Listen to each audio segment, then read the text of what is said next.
हे बाळा वज झाले घे लवकर. आजे एवढं वज कशाला घेऊन आल्यास? काय साहेब एवढ्यात राहणार याची काय गरज होती? आजी नमस्कार. आजी तुमच्या पाया पडून मला आशीर्वाद घेऊ दे. असू दे बाळा असू दे. शेठ साहेब निवडणुकीला उभं राहिली ती लक्ष असू दे. हो साहेब, शेट कशाला, आपला गरीब शेतकरीच बरा आहे.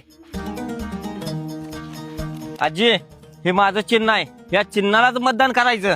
होय साहेब, पण तेवढं आपलं कामाचं. आहा तुम्ही कामाची काळजी करू नका हो, फक्त साहेबांनी मतदान करा. हे पोरा ऊस कारखाना निघा झालाय, तुझ्या पोराचं ऑपरेशन करायचं आहे. आपला साहेब निवडून आलाय, आपलं कामाचं बळ साहेबाला. होय गाई, साहेबाला बोलून बघतो. तर साहेब गाडीतलं निघालाय. ओ साहेब थांबा थांबा. ओ साहेब, ओ साहेब थांबा. ओ साहेब, ओ